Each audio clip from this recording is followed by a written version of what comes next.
I think, we had to make a little adjustment. Weather got kind of bad, and so we moved into the inside facility. But I think today, it was a successful day, first double day, and it was a long, hard week. Some guys went down, and, some other guys stepped up, some of the freshmen, and I think we got some really good work in today. The weather, sort of the first crisis of the new era, right? Yeah. Not a bad week. Now, for you, personally, I was talking to BJ about this earlier. You guys are two guys that have the words potential and breakout attached to you heading into this year. Do you not like that? Do you want to shed that label this year?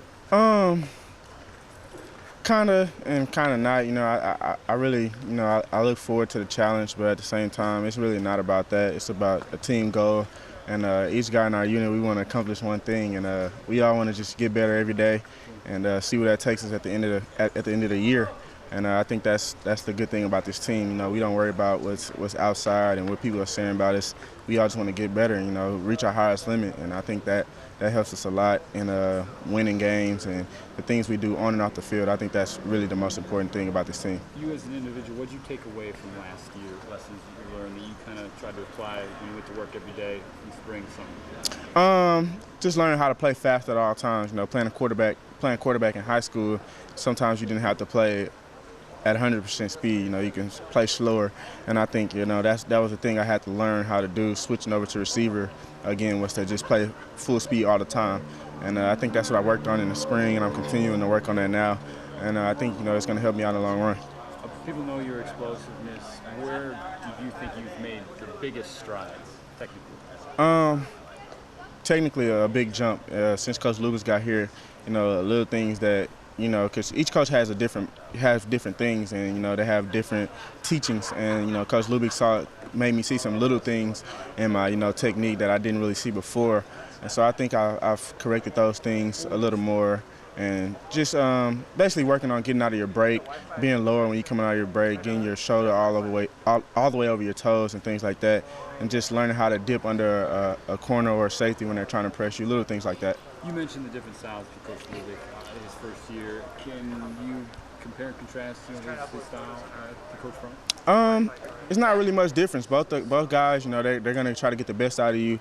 They demand the best out of you, and they want you to play hard all the time. And Coach Frost he was a big effort guy, and Coach Lubick is an effort guy, but he's more of a technician also. He feels there's going to be mistakes, which with anybody there is. No one is perfect, and you just got to try your hardest to be great with technique every play.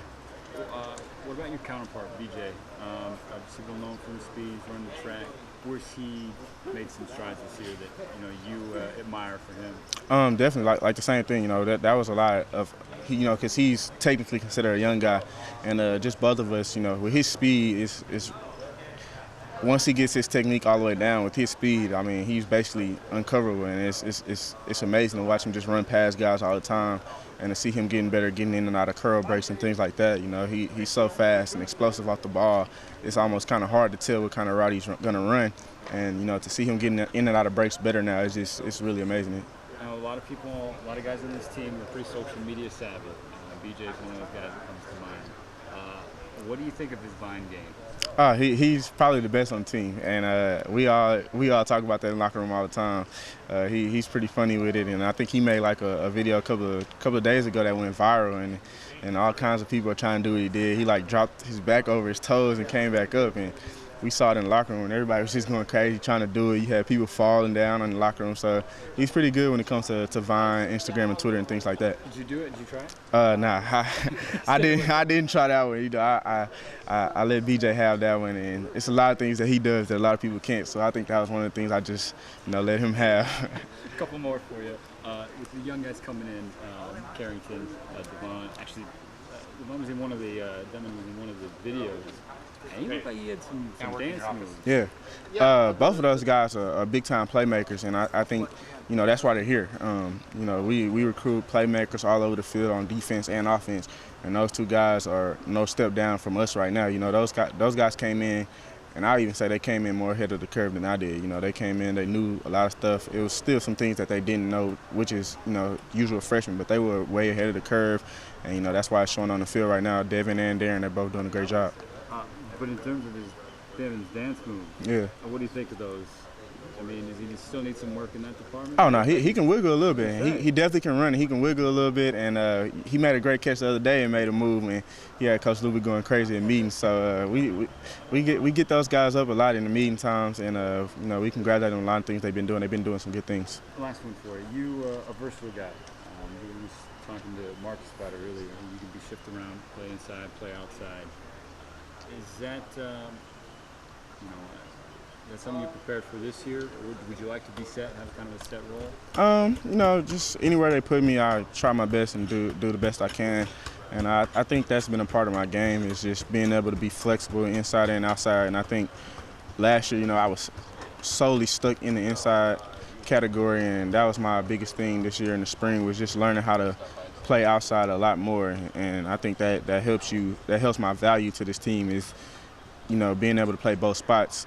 You know, if somebody goes down, I can step in and know all the spots. So I think that really helps my value to the team. When you hear comparisons to yourself and D'Anthony in terms of explosiveness, what's the first thing that comes to mind? Does that make sense to you, or? Really, I'm in honor, and watching him on TV last year, when I was in high school 2 years ago, I was like, man, that guy's explosive, he's fast. And then when I got here, you know, I'm coming in thinking I'm pretty good, and I see the stuff he's doing in practice, and it's just like, whoa, you know what I'm saying? It's like, you got to step your game up to another level when you're with that guy. And so, you know, I talk to him all the time, just trying to work with him on little things. And, you know, just always trying to elevate myself and trying to get better. Do you got anything? Has he talked to you at all about being versatile and the ability to play those different positions? Do you think he told you anything that you've taken away? You know, little stuff, not really big things. You know, D'Anthony, he's a funny guy. He always tell me that I got it already. But, you know, it's always good to learn from the older guys. And D'Anthony, he's definitely a guy that you can come to, and, you know, you can ask him questions. He's open to anything. He's really a down-to-earth guy, and that's what I love about him most.